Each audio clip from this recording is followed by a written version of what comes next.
Good morning friends, কেমন আছেন আপনারা? আমি আর হাপ্পু ভালো আছি। হাপ্পু এখনো ঘুমিয়ে আছে। এখন বাজে প্রায় 8টা বাজতে 10 মিনিট বাকি।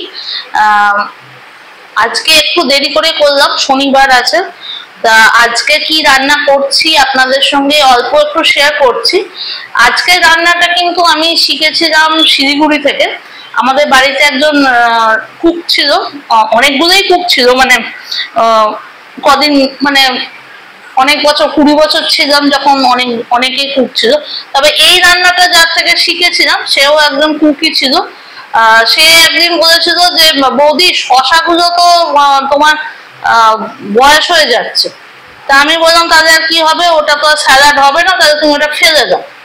তখন বললো না, তাদের শশার একটা রেসিপি করে আপনাকে দেখাচ্ছি, দেখুন ওটা ভালো লাগে কিনা। তা আমি বললাম ঠিক আছে, দেখো কি করতে পারো। তা সেই রেসিপিটা আমি ওর থেকে আমি খাওয়ার পরে দেখলাম খুব ভালো। শশা ছেঁচকি বলেছিল আমাকে, শশা ছেঁচকি। তা বললো যে এই রেসিপিটা খেয়ে দেখো, একদম একদম অন্য রকমের হবে, ভালো লাগবে।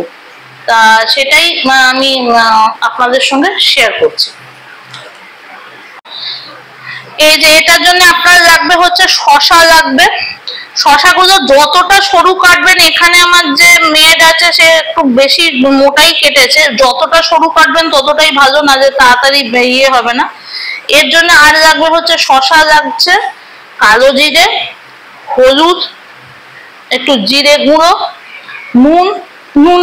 চিনি, এটা হচ্ছে লঙ্কা, আপনারা শুকনো লঙ্কাও দিতে পারেন ফোড়নে। আর এইটা নুন আর চিনি আমার বাবা বলতো একসঙ্গে রাখতে নেই, তাই জন্য আমি রাখলাম না, তাই জন্য আলাদা করেই রাখলাম। আর এখানে আমি অলরেডি এই যে সর্ষের তেলই লাগবে এটার জন্য। খুব সিম্পল রান্না, একটু ধৈর্য ধরে করতে হবে, কিন্তু খুব টেস্টি হয় রান্নাটা। আমি আপনাদের দেখিয়ে দিচ্ছি।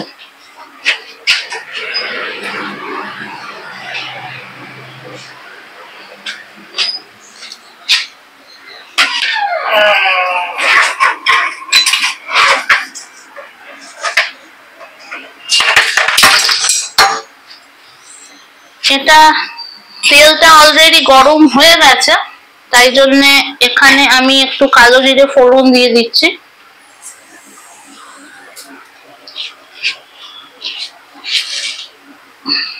এই যে কালো জিরে ফোড়ন দিয়ে দিলাম।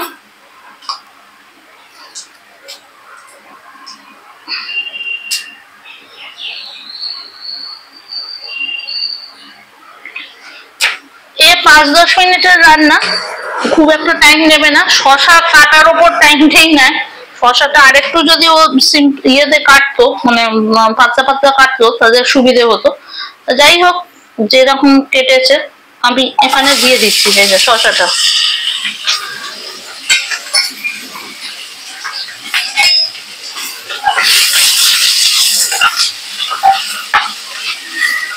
শশা দিয়ে যে তরকারি হয় বা ইয়ে হয় আমি তো জানতাম না, ওই প্রথম আমি ওখানেই জেনেছিলাম। শশাটাকে ভালো করে নাড়িয়ে নেবেন তেলেতে। আমার এখানে 2টো শশা দিয়েছি। এটা পুরোপুরি নিরামিষ রান্না বলেই আমি এখানে চিনি একটু লাগবেই আপনার। এই যে আমি এই সবগুলোই দিয়ে দিচ্ছি একবারে।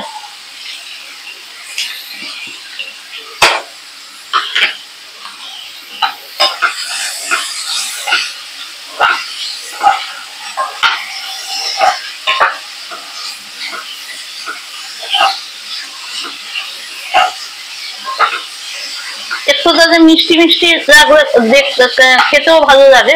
একটু মানে নিরামিষ তো, একটু মিষ্টি ঝাল সবই লাগবে। ঝালটা আপনাদের উপর ইয়ে করছে, যদি আপনারা মনে করেন তাহলে শুকনো লঙ্কা দেবেন। আমি আর শুকনো লঙ্কা দিলাম না, কারণ আমি অলরেডি 3টে লঙ্কা ইয়ে করে নিয়ে এসছি।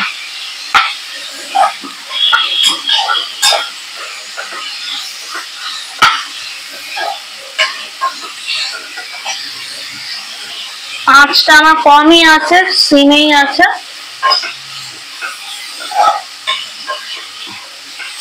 আর আজকে আর রান্না কি হবে যদি বলেন, ওই হাপ্পুর জন্য আমি করছি হচ্ছে পেঁপের তরকারি। আমি বলেছিলাম কালকে যে হাপ্পুর কনস্টিপেশন হয়েছে, কাঁচা পেঁপের তরকারি, ওটা আমি কালো জিরে ফোড়ন দিয়ে করছি, এমন কিছু ব্যাপার নয়। একটু আলু আর কালো জিরে ফোড়ন দিয়ে আমি একটু নুন দিয়ে দিলাম, অল্প স্বাদ মতো নুন দেবেন। আপনারা কে কতটা খান।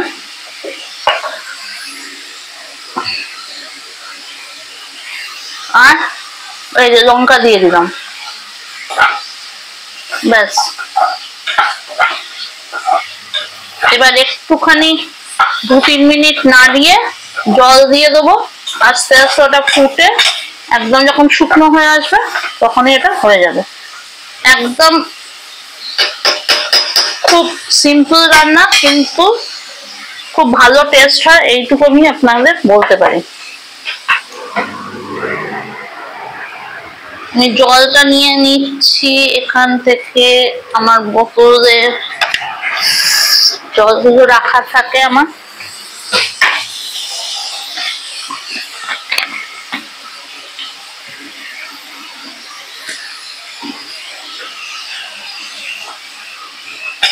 একদম দেখুন,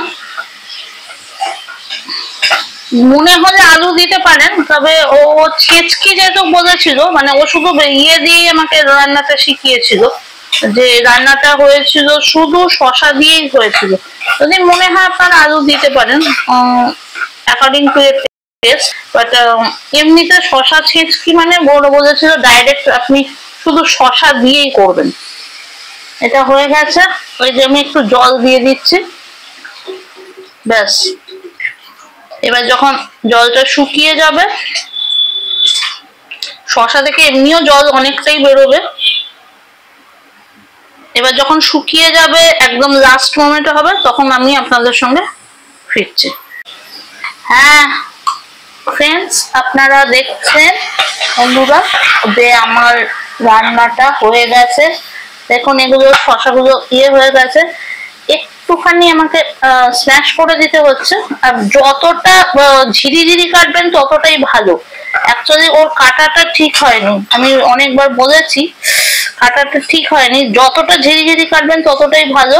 এমনি সব সেদ্ধ হয়ে গেছে, এটার মধ্যে আলু টালু তো কিছু থাকে না, এমনিতে আলু থাকে না। যদি আপনাদের মনে হয় আপনারা আলু দিতে পারেন, তবে এটা একবার ট্রাই করে দেখতে পারেন। এটা খুব টেস্টি খাবার, মানে টেস্টি ইন দ্য সেন্স, যেদিনকে নিরামিষ খাবার থাকবে সেদিনকে আপনারা এরকম একটা করে দিতে পারেন।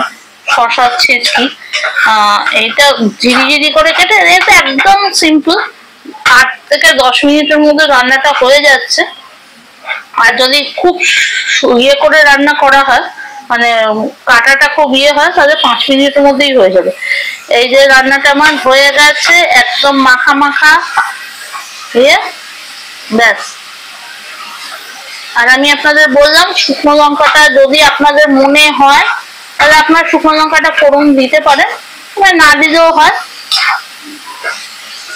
যদিও ও আমাকে দেখায়নি, তবে আমি মনে করছি যে দিলেও হতে পারে, খুব একটা খারাপ হবে না।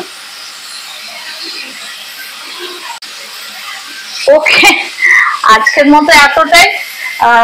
এখন আমি আর হাপ্পু সময় কাটাবো।